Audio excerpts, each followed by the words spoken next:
नमस्कार, स्वागत है आपका बजट महोत्सव में। आपके साथ मैं हूं श्वेता मिश्रा अवस्थी। कृषि प्रधान देश और किसानों के लिए बजट में बड़ी बड़ी घोषणाएं। किसानों को आर्थिक तौर पर मजबूत करने पर फोकस।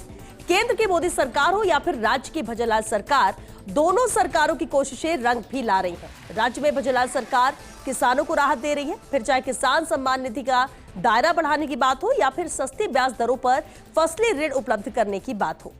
एक बार फिर किसानों को सरकार से उम्मीद है। भजनलाल सरकार से उम्मीद उद्योग जगत को भी है, क्योंकि 2047 तक विकसित राजस्थान के लक्ष्य में उद्योगों का अहम रोल होने वाला है। पिछले बजट में भजनलाल सरकार ने उद्योगों और निवेश के लिए कई बड़े ऐलान किए थे और इस बार भी उद्योग जगत को सरकार से सहूलियत मिलने की उम्मीद है। रियायत के साथ उम्मीद ये भी कि उद्योगों और निवेश के लिए सरकार क्या क्या ऐलान करेगी। तो आज बात हम करेंगे खेती, किसानी और उद्योग जगत की उम्मीदों की।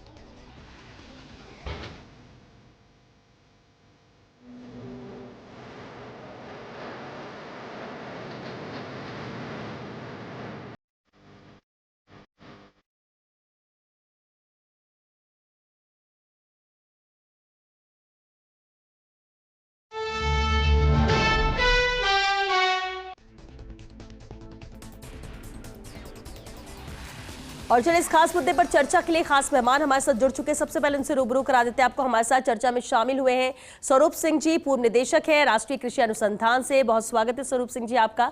हमारे साथ चर्चा में मौजूद है बाबूलाल गुप्ता जी, राष्ट्रीय अध्यक्ष है भारतीय उद्योग व्यापार मंडल से। बाबूलाल जी आपका भी बहुत स्वागत है। शुरुआत स्वरूप सिंह जी आपसे ही करते हैं, क्योंकि अभी केंद्र का बजट आया और केंद्र सरकार बार बार कहती है कि हमारी प्राथमिकता में किसान है।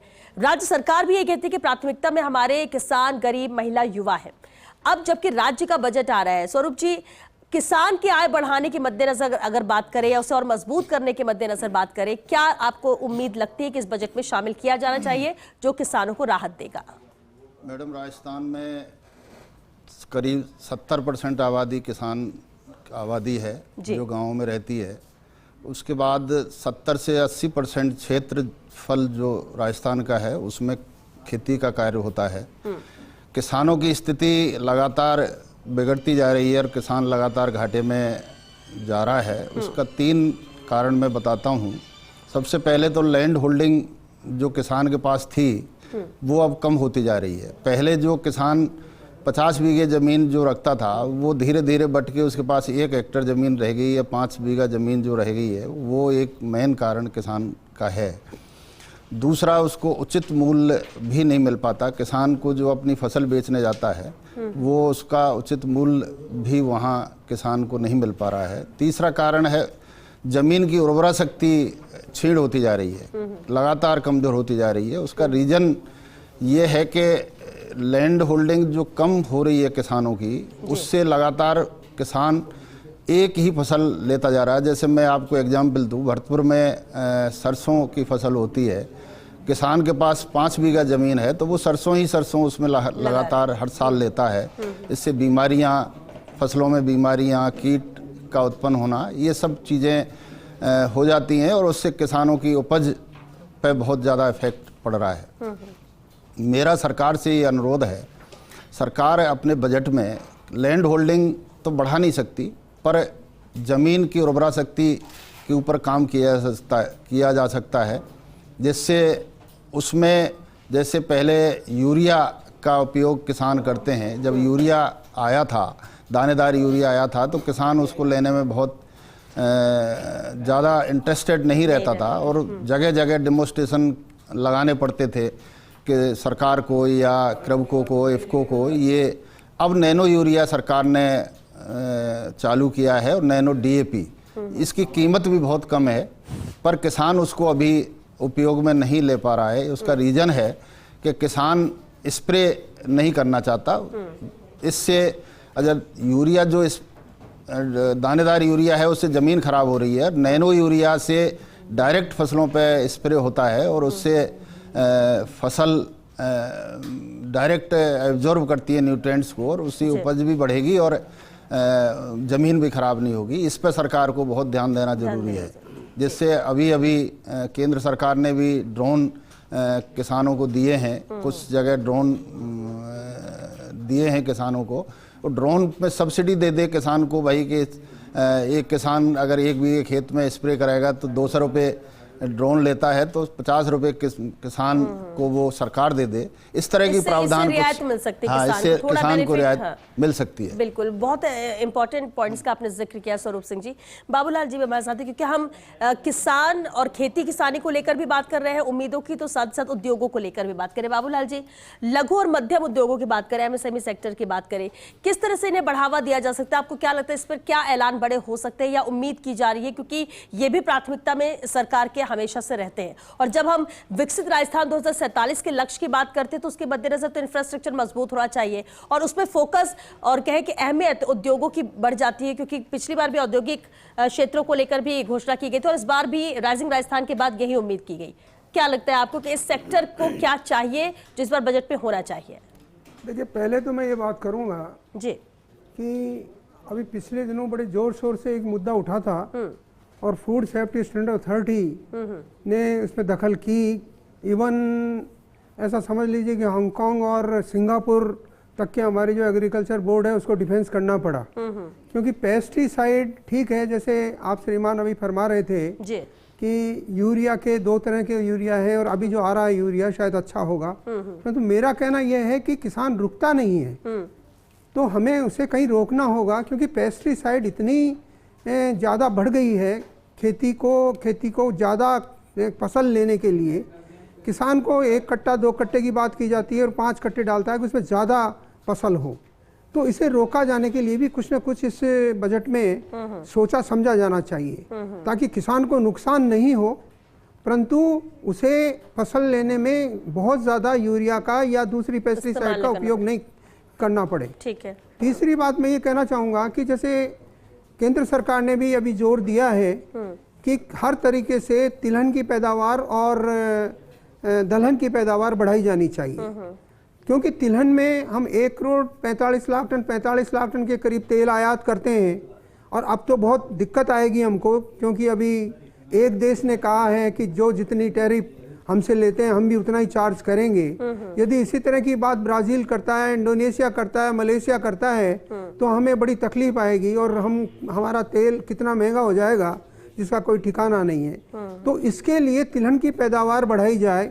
हमारे यहाँ सरसों की ऐसी पैदावार है, नाम तो वैसे पंजाब का लिया जाता है सरसों के लिए, वस्तु स्थिति यह है कि हम 60 लाख टन सरसों पैदा करते हैं, और 60 लाख टन सरसों से हम इतना कर सकते हैं 120 लाख टन पैदा कर सकते हैं। हम बार बार ये कह रहे हैं कि आप जो ज़मीन है हमारे पास में, उस ज़मीन को आपने सोइल को टेस्ट कर लिया है, पर बीज अभी हमारे पास ऐसे नहीं है, और सोइल को आप उपजाऊ बनाने के लिए, उसको समतल बनाने के लिए किसान को सब्सिडी दीजिए, उसको प्रोत्साहित कीजिए, उस पर वर्कशॉप कीजिए, तो तब जाकर के ये फसल बढ़ सकेगी। तो अगर हमने इसको नहीं बढ़ाया तो ये दिक्कत में आएगी। अब मैं करता हूँ मार्केटिंग की बात। एग्रीकल्चर मार्केटिंग एक बहुत बड़ा सेगमेंट है, और किसान वहाँ ला करके अपना माल बेचता है, और हमने ये बार बार कहा है कि भाई आप ये जो KKF लगा रखा है, कृषक कल्याण फीस, इस कृषक कल्याण फीस का कोई मतलब नहीं है, न तो ये कृषक के किसी कृषि मंडी में काम आता है, और न ही कृषक कल्याण फीस का उपयोग किसी कृषक के कल्याण में किया जाता है। अगर कहीं मान लो उसको सांप खा जाता है या उसके एक्सीडेंट से मृत्यु हो जाती है खेत में या मंडी में, तो उसके लिए कृषि मंडी सेस जो है उसी से उसका पैसा दिया जाता है। तो आप इस कृषक कल्याण फीस को समाप्त करो, ये अनावश्यक हमारी फसल पर बोझ है।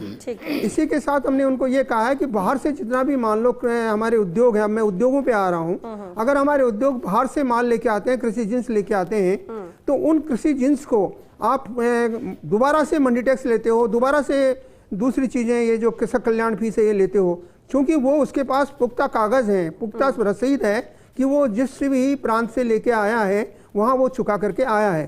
तो हमने राज्य सरकार को ये कहा है कि ये बोझ आप हटाइए।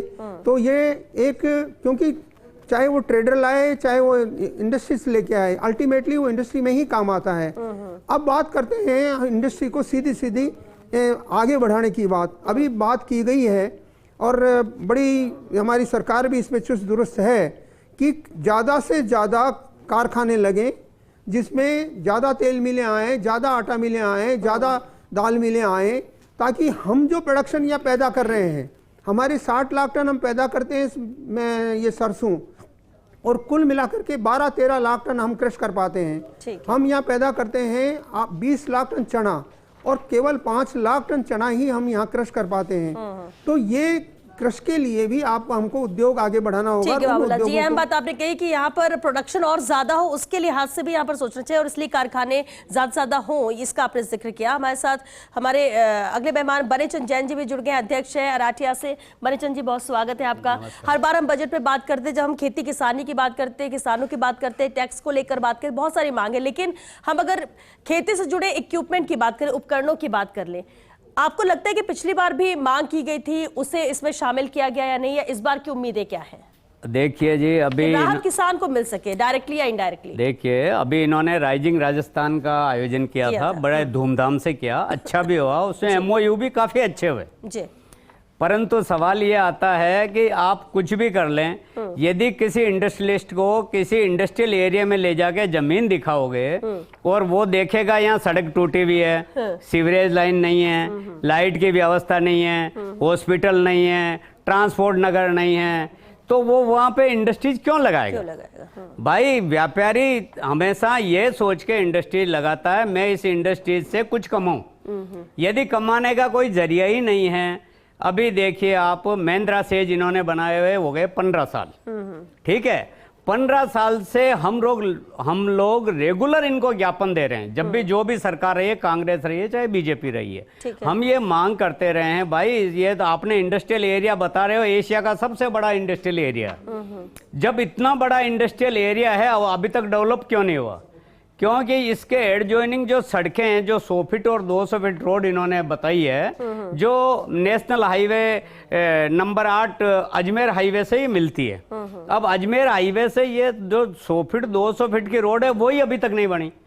आप देखिए, खटवाड़ा रोड है, जो खटवाड़ा रोड 200 फीट की है, 15 साल से उसका वर्क ऑर्डर हो गया। बार बार हम सेक्रेटरी फाइनेंस से भी मिले थे और सीएम साहब ने भी हमें बुलाया था, तब भी ये बात रखी थी, मैंने कहा वो रोड आज तक नहीं बनी है।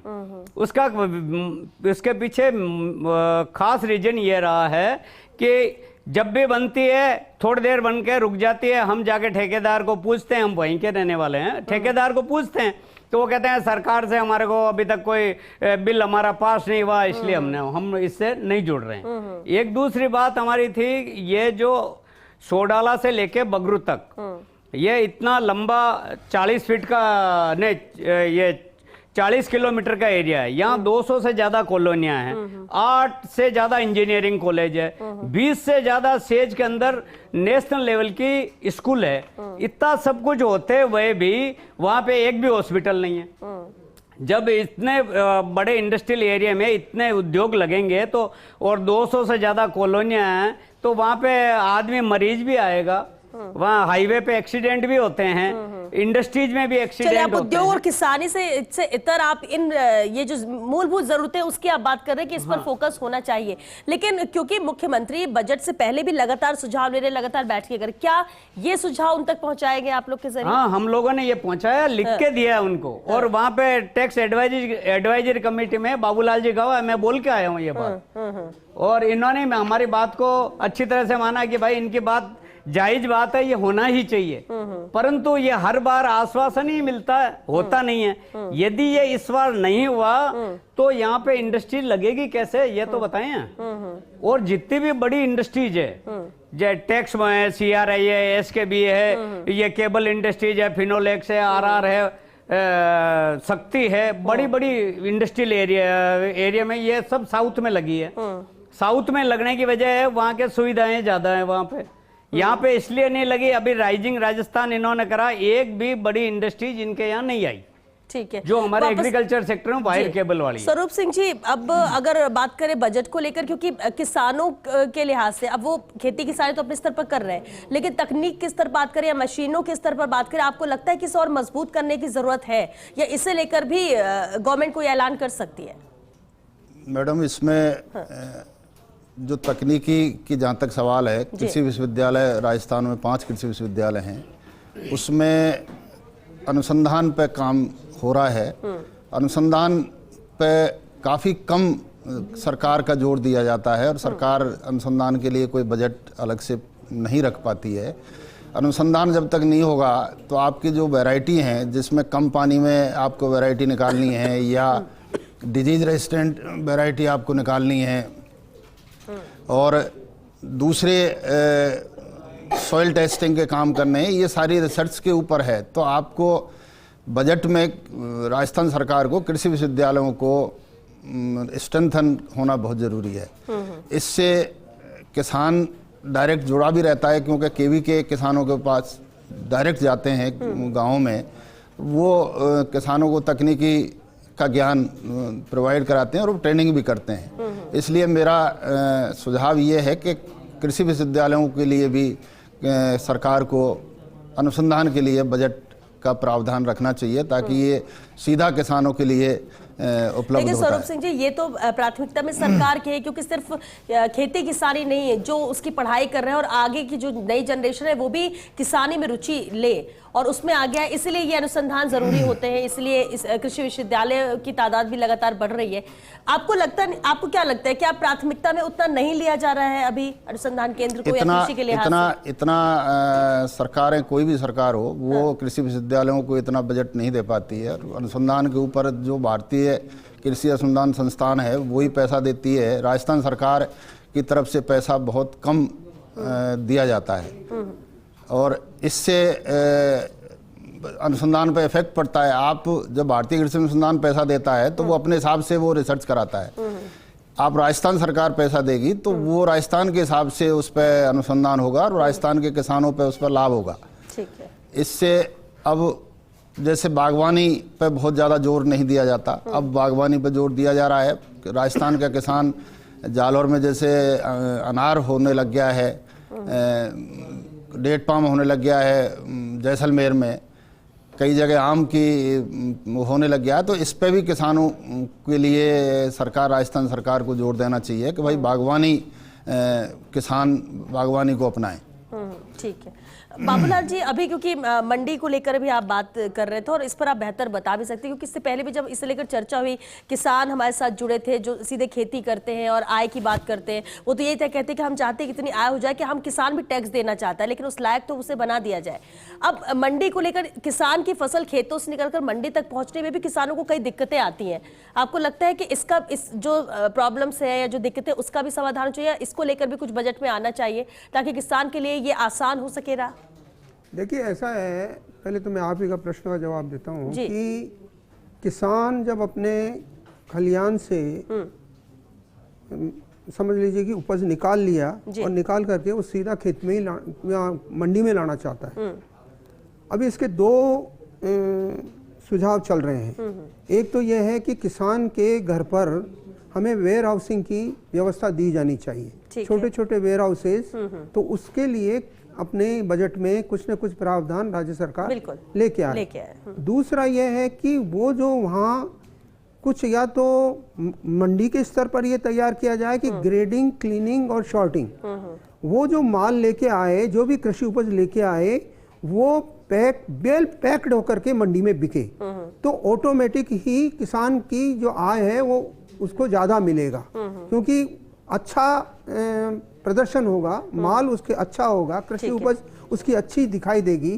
तो ये सोच भी अभी तेजी से चल रही है, इस पर गवर्नमेंट ऑफ इंडिया भी वर्क कर रही है। परंतु जहां तक आप बता रहे थे, ये मैं भी इससे सहमत हूं कि एक्चुअल में R&D बहुत जरूरी है। रिसर्च आपकी अगर नहीं होगी, रिसर्च आप कमजोर रहेंगे तो आपको पता ही नहीं चलेगा। आप आज राजस्थान स्ट्रॉबेरी पैदा कर रहा है, आज राजस्थान का बाड़मेर अनार पैदा कर रहा है। मेरे यहाँ इस फल सब्जी मंडी में रोज के 20 ट्रक आ रहे हैं बाड़मेर से अनार के। और मौसमी के जो हमारा जो अभी रिसर्च हम लोग कर रहे हैं, पर राज्य सरकार की तरफ से अभी मौसमी का नहीं है, क्योंकि हमें किन्नू में एक्सपर्टाइजेशन है। किन्नू हमारा गंगानगर का जो एरिया है उसमें किन्नू भरपूर पैदा हो रहा है। तो हमने यही कहा है कि पंजाब हमारा किन्नू लेके जा रहा है और हम यहाँ बैठ करके मौसमी को तैयार नहीं कर सकते, जो हमको नासिक से लेके आने पड़ती है। आज मौसमी की जयपुर में कम से कम 30-40 ट्रक रोज की खपत है। बिल्कुल बाबूलाल जी, और ये क्योंकि वक्त खत्म, आपने ये अहम बात कही कि जब हम दूसरों को सप्लाई कर सकते हैं, एक्सपोर्ट कर सकते हैं, तो हम उस पर अनुसंधान करें तो हम उस पर इस लायक भी बन सकते हैं कि हम दूसरों को एक्सपोर्ट कर सकें, हमें इंपोर्ट करने की जरूरत ना पड़े। आप देखिए, न केवल बीज की होगी जरूरत होगी, बल्कि तीनों चीजों की जरूरत होगी। बिल्कुल, क्योंकि वक्त भी बने जी, इससे पहले मैंने आपसे सवाल किया था लेकिन आपने और दूसरी समस्याओं का जिक्र किया। मेरा सवाल ये कि किसानों से, किसानी खेती से जुड़े हुए जो तकनीक, जो उपकरण होते हैं, उस पर भी कहीं ना कहीं टैक्स लगता है, बहुत सारी चीजें ऐसी होती हैं, और या फिर जो लोन की हम बात कर ले, आपको लगता है कि किसानों के लिए ये राहत दे रहा है या इस पर और थोड़ा सा फ्लेक्सिबल होने की जरूरत है? नहीं, इसमें देखिए जी, किसानों को मेनली जो सिंचाई के उपकरण हैं वो काम में आते हैं, पानी निकालने के, सबमर्सिबल पंप और मोनोब्लॉक भी कहीं कहीं यूज होते हैं, ठीक है, और स्प्रिंकलर सिंचाई के काम आता ही आता है। अब सवाल ये आता है कि ये केंद्र सरकार का काम है कि जीएसटी कम करे। अब जैसे अब वाटर पंपिंग सेट पे पहले वेट के अंदर, जब यहाँ पे वेट लागू था इंडिया में, तब 5% टैक्स था और किसी किसी राज्य में माफ भी था, जैसे हरियाणा में इधर साइड में। परंतु यहाँ पे अब इसको 18% टैक्स कर दिया। इसके स्पेयर पार्ट्स पे भी 18% टैक्स है।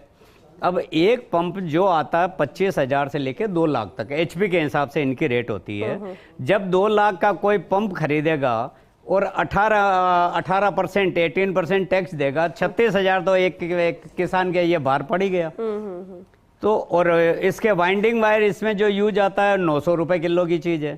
अब 900 रुपए किलो की चीज पे 18% आप टैक्स लगाएंगे तो 160 से 170 रुपए किलो तो टैक्स ही टैक्स हो गया। और ये राहत तो अब जीएसटी काउंसिल ही दे सकता है, लेकिन राज्य सरकार के हाथ में। हाँ, जीएसटी काउंसिल में ये यदि राजस्थान गवर्नमेंट ये पुटअप करे ये मांग, ठीक है, ये अगर रखती है बात तो फिर हो सकता है। सरकार सब्सिडी की योजना ला रही है कुछ चीजों में, जिनमें जीएसटी में वो सब्सिडाइज करेंगी। तो ये बजट में आ सकता है क्या? ऐसा बिल्कुल आएगा।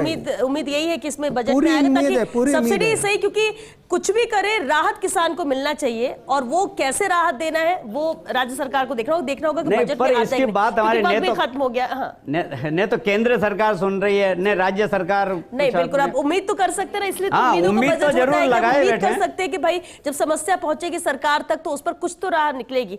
सब कुछ ना सही, लेकिन अगर कुछ कुछ भी हर साल थोड़ा थोड़ा भी मिलता रहा तो राहत मिल सकती है। पर ये कह सकते हैं, सेहरा में मेरे हाल पे कोई नहीं रोया, घर फूट के रोया तो मेरे पाँव का छाला।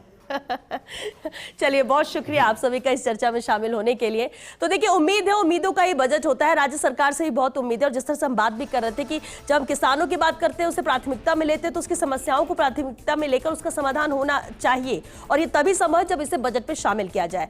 जिस तरह से हमारे साथ खास मेहमान बने होते हैं, उन्होंने जिक्र भी किया अलग अलग बिंदुओं का कि किस तरह से हम उद्योगों के लिहाज से हम एमएसएमई सेक्टर की बात कर ले, मंडी की बात कर ले, किसान को खेत से मंडी तक पहुंचाने के लिए समस्याएं जो आती है उसको लेकर बात करें, या फिर उपकरणों को लेकर बात करें। जैसे भी राहत हो, राहत मिलनी चाहिए। और किसान कह भी रहा है कि हम तो खुद चाहते हैं कि हम टैक्स यहां पर दें, लेकिन कम से कम उस काबिल तो बन जाए, और उसके लिए मदद सरकार को करनी होगी, और देखना होगा कि जो उम्मीद ये वर्ग कर रहा है उसे वो राहत मिल पाती है या नहीं, उम्मीदों पर यह बजट खरा उतरता है या फिर नहीं। 19 तारीख को तस्वीर साफ होगी। चलिए, इसी के साथ फिलहाल के लिए दीजिए इजाजत। नमस्कार।